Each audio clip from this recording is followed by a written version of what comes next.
Hello guys, welcome back to Mallu Truck Driver. ഇന്ന് നിങ്ങളുടെ മുമ്പിൽ വരുമ്പോൾ ഒരുപാട് സന്തോഷമുണ്ട്. കാരണം വേറെ ഒന്നുമല്ല, ഞാൻ എൻ്റെ ചാനലൊക്കെ അടച്ചു പൂട്ടി കെട്ടും കിടക്കിയെടുത്ത് നാട്ടിൽ പോകേണ്ട വരുമോ എന്നുള്ള രീതിയിലായിരുന്നു. അത് കാരണം കൊണ്ടാണ് ഞാൻ വീഡിയോസൊക്കെ നിർത്തി സൈലൻ്റായിട്ട് നിൽക്കണ്ടായിരുന്നത്. പക്ഷേ ഇന്ന് ഒരുപാട് സന്തോഷമുണ്ട്. നമ്മുടെ ലാറ്റ്വിയയുടെ റൂള് ചേഞ്ച് ആയിട്ടുണ്ടെന്നുള്ളത് ഞാൻ നിങ്ങളുടെ അടുത്ത് പറഞ്ഞിരുന്നു, ഡ്രൈവിംഗ് ലൈസൻസിനെ സംബന്ധിച്ചെടുത്തിട്ടുള്ളൂ. അപ്പോൾ ഇന്ന് എൻ്റെ ബി കാറ്റഗറി എക്സാം ആയിരുന്നു. അത് ഞാൻ പാസ്സായി. രണ്ടാമത്തെ അറ്റംപ്റ്റാണ്. ഓൾമോസ്റ്റ് 1 മന്ത് കഴിഞ്ഞു ഞാനിവിടെ വന്ന് നിന്നിട്ട്. അപ്പോൾ അതിൻ്റെയൊക്കെ ഒരു ടെൻഷനിലൊക്കെ ആയിരുന്നു. ഇനി അടുത്തൊരു ടാസ്കും കൂടി ഉണ്ട്. അതും കൂടി കഴിഞ്ഞാലാണ് ബാക്കിയുള്ള കാര്യങ്ങളിലേക്ക് എത്തുള്ളൂ. നമുക്ക് അടുത്ത ഇനി വണ്ടിയിൽ കയറാനായിട്ടുള്ളൊരു സിറ്റുവേഷനിലേക്ക് എത്തുള്ളൂ. എനിവേ ഒരുപാട് സന്തോഷമുണ്ട്. അപ്പോൾ ആ സന്തോഷവും ബാക്കിയുള്ള കാര്യങ്ങളും അപ്ഡേഷൻസൊക്കെ ആയിട്ട് ഞാൻ നിങ്ങളുടെ അടുത്തേക്ക് പറയാം. റൂമിലെത്തിയിട്ട്, ഞാനിപ്പോൾ ബസ് ഇറങ്ങിയിട്ട് നടന്നുകൊണ്ടിരിക്കുകയാണ്. റൂമിലെത്തിയിട്ട് കറക്റ്റായിട്ടുള്ള ഒരു വീഡിയോ ഡീറ്റെയിൽ ചെയ്തിട്ട് ഞാൻ നിങ്ങൾക്ക് തരാം കേട്ടോ. എല്ലാവരും വാച്ച് ചെയ്യണം. ഓക്കെ, റൂമിലെത്തിയിട്ട് കാണാം. അങ്ങനെ റൂമിലെത്തിയിട്ടുണ്ട്. Room means അപ്പാർട്ട്മെൻറ്റാണ്. വന്നു ഫ്രഷായി നേരെ ഭക്ഷണം കഴിച്ച്. ഒരാളും കൂടി ഉണ്ട് അപ്പാർട്ട്മെൻറ്റിൽ. ആ പുള്ളി കിടന്നു എന്ന് തോന്നുന്നു. അപ്പോൾ നമ്മളതിനെ പിന്നെ പരിചയപ്പെടുത്താൻ ഞാൻ. ഇതാണ് എൻ്റെ റൂം. ഇപ്പോൾ ഞാനൊരു ടേബിളൊക്കെ എടുത്ത് സെറ്റാക്കിയിട്ട് നമുക്ക് വീഡിയോ എടുക്കാൻ വേണ്ടിയിട്ടൊരു അറ്റ്മോസ്ഫിയർ സെറ്റാക്കി വെച്ചേക്കാണ്. ഒരു ലൈറ്റ് ഉണ്ട്, സ്റ്റുഡിയോ ലൈറ്റ് ഉണ്ട്. അപ്പോൾ നമുക്ക് തുടങ്ങാം. കഴിഞ്ഞ വീഡിയോയിൽ ഞാൻ കറക്റ്റായിട്ട് നിങ്ങളുടെ അടുത്തൊരു മെൻഷൻ നടത്തിയിട്ടുണ്ടായിരുന്നു. നമ്മുടെ ലാറ്റ്വിയയുടെ ഡ്രൈവിംഗ് ലൈസൻസ് എടുക്കുന്ന റൂളിൽ ഈ വർഷം തൊട്ടിട്ട് ഒരു ചേഞ്ചസ് സംഭവിച്ചിട്ടുണ്ട്. അപ്പോൾ അതിനോടനുബന്ധിച്ചിട്ടാണ് നമുക്ക് ഇത്രയും ലാഗ് വന്നത്. പിന്നെ ഒരു കാര്യം കൂടിയിട്ടുണ്ട്. നമ്മൾ TRC റിന്യൂവേഷൻ ഉണ്ടായിരുന്നു. ആ TRC റിന്യൂവേഷൻ നമ്മുടെ എക്സ്പയർഡ് ആയിപ്പോയി. അതായത് എൻ്റെ കമ്പനി എനിക്ക് വേറൊരു കമ്പനിയിലോട്ട് നമ്മളെ ട്രാൻസ്ഫർ ചെയ്യാന്നുള്ളൊരു കോൺസെപ്റ്റിലായിരുന്നു. അത് എന്തോ നിർഭാഗ്യവശാലാണോ ഭാഗ്യവശാലാണോ എന്നറിയില്ല. ആ കമ്പനിക്ക് ടാക്സ് ഇഷ്യൂസ് കാരണങ്ങളൊക്കെ വന്നപ്പോൾ നമുക്ക് പെട്ടെന്നൊരു തേർഡ് പാർട്ടി കൺട്രീസിൽ നിന്നുള്ള ഒരാളെ അവിടെ അക്സെപ്റ്റ് ചെയ്യാനായിട്ട് കുറച്ച് ബുദ്ധിമുട്ട് വന്നു. അത് കാരണം കൊണ്ട് എൻ്റെ TRC എക്സ്പയർഡ് ആയി കഴിഞ്ഞതിന് ശേഷമാണ് റിന്യൂവേഷൻ വന്നത്. അപ്പോൾ ആ കാരണം കൊണ്ട് കുറച്ച് ലാഗ് വന്നു. അപ്പോൾ നമുക്ക് ടെൻഷനായിരുന്നു, നല്ല ടെൻഷനായിരുന്നു. ഇത്രയും പൈസ മുടക്കി നമ്മളൊരു സംഭവത്തിലായിട്ട് വന്ന് കയറി. അപ്പോൾ അതിൻ്റെ ഒരു നല്ല ടെൻഷൻ ഉണ്ടായിരുന്നു. അത് കഴിഞ്ഞു. അതെന്തോ ഒരു ഭാഗ്യത്തിന് അതൊരു വലിയൊരു ടാസ്ക് ആയിരുന്നു. അത് കഴിഞ്ഞതിന് ശേഷം പിന്നെ വന്നിട്ടുള്ളൊരു പ്രൊസീജിയറാണ് നമുക്ക് ലൈസൻസ് എടുക്കുക. ലൈസൻസ് എടുക്കാതെ നമുക്ക് വണ്ടി ഓടിക്കാൻ പറ്റില്ല, ജോബ് ഉണ്ടാവില്ല. അപ്പോൾ ലൈസൻസ് എടുക്കാൻ വേണ്ടിയിട്ട് ഞാൻ അതായത് ട്രക്കിൻ്റെ ലൈസൻസ് എടുത്ത സ്ഥലത്തല്ല ഞാൻ പോയത്. ടാൽസി എന്ന് പറയുന്ന പുതിയ CSDDയിലേക്കാണ് ഞാൻ പോയത്. കാരണം ഇപ്പോൾ ജേക്കബ് ഹിൽസ് എന്ന് പറയുന്ന സ്ഥലത്താണെങ്കിലും കുറച്ച് ടെസ്റ്റുകളൊക്കെ ഭയങ്കര ടൈറ്റായി എന്നൊക്കെ ഉള്ളൊരു കോൺസെപ്റ്റൊക്കെ പലരും പറഞ്ഞു കേട്ടു. അപ്പോൾ ആ കാരണം കൊണ്ടൊരു ചാൻസ് വേണ്ട. എന്നിരുന്നാലും നമുക്ക് പുതിയൊരു അറ്റംപ്റ്റ് നടത്താം. പുതിയൊരു സ്ഥലം കണ്ടുപിടിച്ച് കഴിഞ്ഞാൽ ബാക്കിയുള്ളവർക്കും കൂടിയിട്ട് ഒരു നല്ല രീതിയിലാവുമല്ലോ എന്നുള്ള രീതിയിൽ ആ സ്ഥലത്തെക്കുറിച്ച് ഞാൻ പഠിച്ചപ്പോൾ നല്ല സ്മൂത്തായിട്ടുള്ളൊരു സ്ഥലമാണ്. അധികം ട്രാഫിക് ഇല്ല, ട്രാമില്ല. അതായത് യൂറോപ്പിനെ സംബന്ധിച്ചിടത്തോളം പല സിറ്റികളുടെ ഉള്ളിൽ ട്രാമുകളുണ്ട്. ഭയങ്കര ട്രാഫിക് ആയിരിക്കും, റൗണ്ട് ബോട്ടുകളിലുള്ള വലിപ്പം. അങ്ങനെ കുറച്ച് റഷ്ഡ് ആയിട്ടുള്ള ഏരിയകളാണ് ഭൂരിഭാഗം ഈ പറയുന്ന സിറ്റീസ് എന്ന് പറയുന്നത്. പക്ഷേ ഈ ടാൽസി എന്ന് പറയുന്ന സ്ഥലം ഭയങ്കര കാം ആൻഡ് ക്വയറ്റാണ്. ഭയങ്കര റൂറൽ ഏരിയ ആണെന്ന് ചോദിച്ചു കഴിഞ്ഞാൽ കുറച്ച് ഡിസ്റ്റൻസേ ഉള്ളൂ. ഇപ്പോൾ ഞാൻ നിൽക്കുന്ന റിഗയിൽ നിന്നിട്ട് ഒരു 100-110 കിലോമീറ്ററിൻ്റെ ഡിസ്റ്റൻസേ ഉള്ളൂ. ബസ് ഉണ്ട്. നമുക്ക് ഇവിടുന്ന് കാലത്ത് തന്നെ പോയി കഴിഞ്ഞാൽ ഒരു 2 മണിക്കൂർ അവിടേക്കുള്ള റണ്ണിങ് ടൈമേ ഉള്ളൂ. അപ്പോൾ ആ കാരണം കൊണ്ട് ഞാൻ അവിടെ ചൂസ് ചെയ്ത് ടെസ്റ്റ് ഡേറ്റ് എടുത്തു. ടെസ്റ്റ് ഡേറ്റ് ബി കാറ്റഗറിയാണ്, കാറിൻ്റെയാണ് എടുത്തിട്ടുള്ളത്. കാറിൻ്റെ എടുത്ത് നമ്മളവിടെ പോയി. ഫസ്റ്റ് തന്നെ പോകുമ്പോഴുള്ളൊരു അവിടെ ഒരു ട്രെയിനിങ്ങും കൂടി എടുത്തിട്ടാണ് കേട്ടോ ഞാൻ പോകുന്നത്. ട്രെയിനിങ് എടുത്തപ്പോഴൊക്കെ ട്രെയിനിങ് കിട്ടാനൊക്കെ കുറച്ച് ഡിഫിക്കൽട്ടായിരുന്നു. പക്ഷേ അന്വേഷിച്ച് കണ്ടുപിടിച്ച്, നമ്മുടെ ആവശ്യമാണല്ലോ, കണ്ടുപിടിച്ച് നമ്മളവിടെ ഒരു ഓട്ടോ സ്കൂള് മീൻസ് ഇവിടുത്തെ ഡ്രൈവിംഗ് സ്കൂളായിട്ട് ബന്ധപ്പെട്ട് അവിടുത്തെ ഓണറായിട്ട് സംസാരിച്ച് നല്ല പൊളൈറ്റായിട്ടുള്ളൊരു വ്യക്തിയാണ്. നല്ല രീതിയിൽ കോപ്പറേറ്റ് ചെയ്തിട്ടുണ്ടായിരുന്നു. പഠിപ്പിച്ച് തരാനുള്ള കാര്യങ്ങളാണെങ്കിലും കറക്റ്റായിട്ട് നീറ്റ് ആൻഡ് ക്ലീൻ ആയിട്ട് അവർ പറഞ്ഞു തന്നു. അവരും ആ ഒരു CSDയിൽ ആദ്യമായിട്ടാണ് ഒരു ഫോറിനിയർ വന്നിട്ട് അറ്റംപ്റ്റ് ചെയ്യുന്നതെന്ന് പോലും അവരെൻ്റെ അടുത്ത് പറഞ്ഞു. അവിടെയുള്ള ആൾക്കാരാണെങ്കിലും ഭയങ്കര നല്ല കോപ്പറേറ്റീവായിരുന്നു. നമ്മൾ പോയി, ഫസ്റ്റ് ടെസ്റ്റിന് പോയി. നമുക്കെന്തോ നിർഭാഗ്യവശാൽ ആ ടെസ്റ്റ് പാസ്സായില്ല. പാസ്സായില്ല. അതിനുള്ള റീസൺ വേറെ ഒന്നുമല്ല, വണ്ടി ഓടിക്കുന്നതിൻ്റേതായിട്ടുള്ള പ്രോബ്ലം കൊണ്ടല്ല നമുക്ക് അവിടെ പാസ്സാവാതെ ഇരുന്നത്.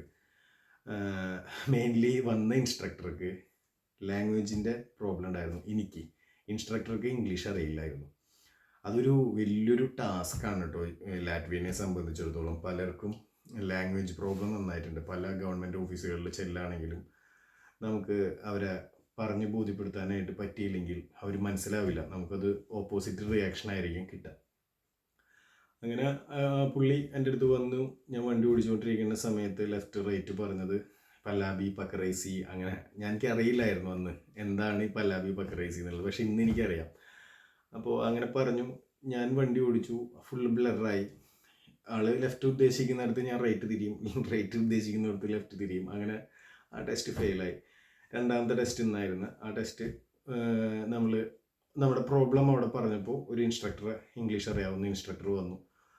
സൈലൻ്റ് ആയിട്ട് നമുക്ക് യാതൊരു വക എന്താ പറയുക ടെൻഷനോ കാര്യങ്ങളോ ഒന്നും ഇല്ലാത്ത രീതിയിൽ എനിക്ക് വണ്ടി ഓടിക്കാൻ പറ്റി. സന്തോഷത്തോട് കൂടിയിട്ട് എനിക്കത് ഇപ്പോൾ നിങ്ങളുടെ മുമ്പിൽ ഷെയർ ചെയ്യാനായിട്ടുള്ളൊരു അവസരം തമ്പുരാൻ തന്നു. അതിന് നന്ദി, അത്രേ ഞാൻ പറയുന്നുള്ളൂ. അങ്ങനെ ബി കാറ്റഗറി എക്സാം ഞാൻ പാസ്സായി. ഇനി അടുത്തൊരു ടാസ്ക് CE കാറ്റഗറി, അതായത് ട്രെയിലർ ഡ്രൈവിംഗ് ടെസ്റ്റ് നമ്മൾ പാസ്സാവണം.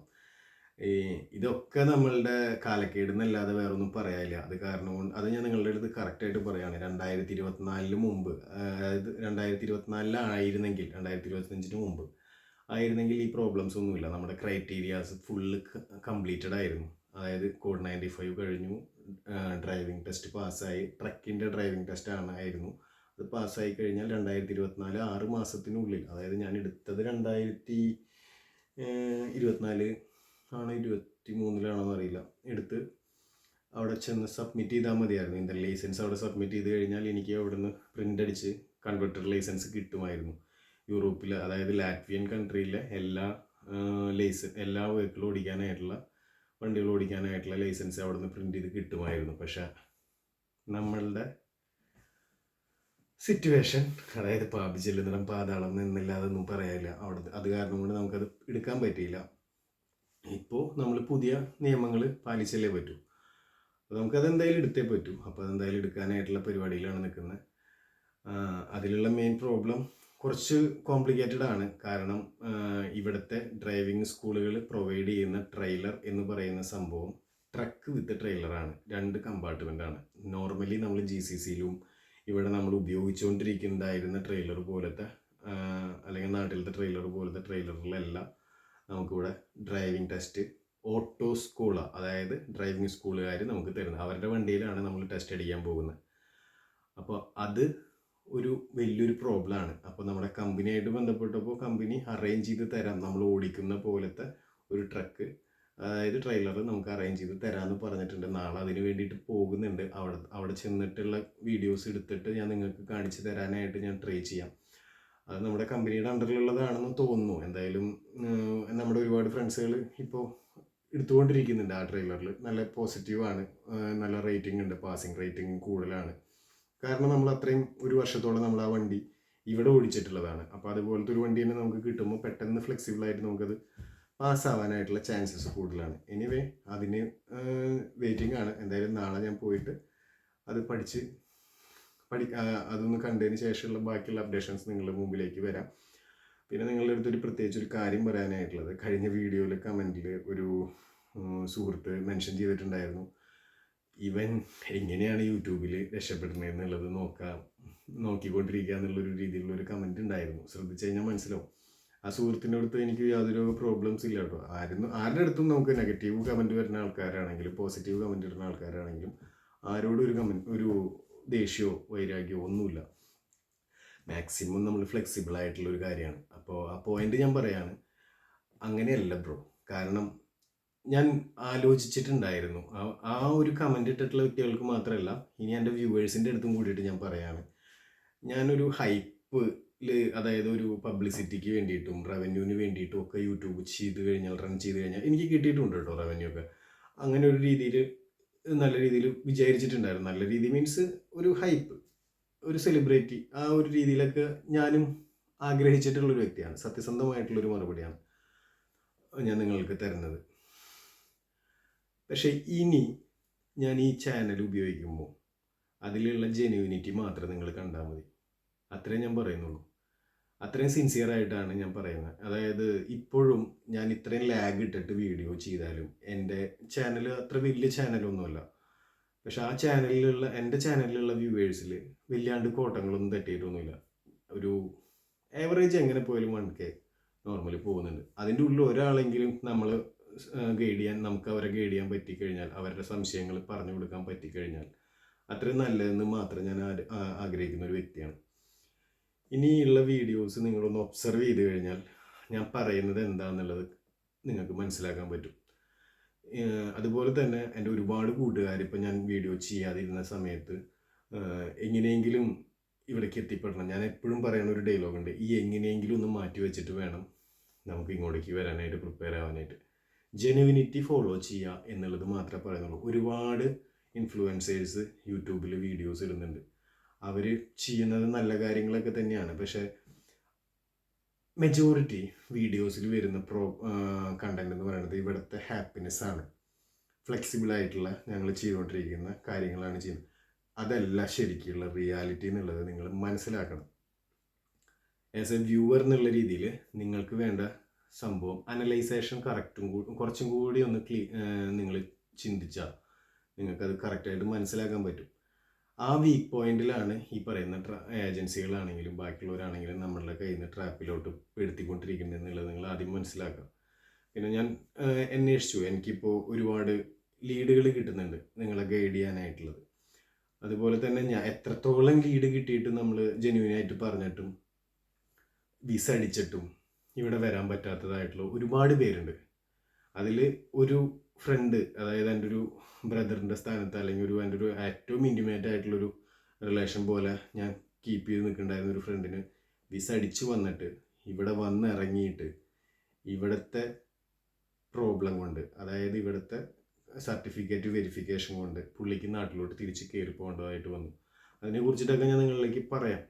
അപ്പോൾ അതുപോലെയുള്ള കാര്യങ്ങളിലേക്ക് ചെന്ന് പെടാതിരിക്കുക. ഇപ്പോൾ അവനെ പറയുന്ന ഫ്രണ്ട് എന്ന് പറയുന്ന ഒരു ആളെ നമ്മൾ മാക്സിമം സപ്പോർട്ട് ചെയ്തുകൊണ്ടിരിക്കുകയാണ്. ഞാൻ മാത്രമല്ല, വിസ അടിച്ച കമ്പനി ആണെങ്കിലും അവർക്ക് വേണ്ടിയിട്ടുള്ള സപ്പോർട്ടിന് വേണ്ടിയിട്ട് ട്രൈ ചെയ്തുകൊണ്ടിരിക്കുന്നുണ്ട്. എനിവേ, അത് നമ്മൾ ഹോപ്പ് ഫോർ ദ ബെസ്റ്റ് എന്നും പറഞ്ഞിട്ട് ഫിംഗർ ക്രോസ് ചെയ്തിട്ട് ഞാൻ നിൽക്കുകയാണ് അതിന് വേണ്ടിയിട്ടുള്ള കാര്യങ്ങൾ.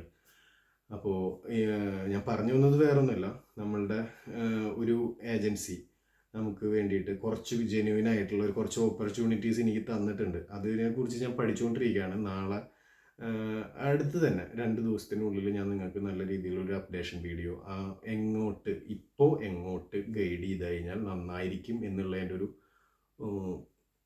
അവയർനെസ് അടക്കം ഞാൻ തരാം. അത് നിങ്ങളാണ് ചൂസ് ചെയ്യേണ്ടത്. അതിൻ്റെ ജെന്യൂനിറ്റി അടക്കം നിങ്ങൾ ക്രോസ് ചെക്ക് ചെയ്തിട്ട് വേണം അറ്റംപ്റ്റ് ചെയ്യാൻ വേണ്ടിയിട്ട്. അത്രേ ഞാൻ പറയുള്ളൂ. എനിക്ക് പറഞ്ഞു തരാനേ പറ്റുള്ളൂ.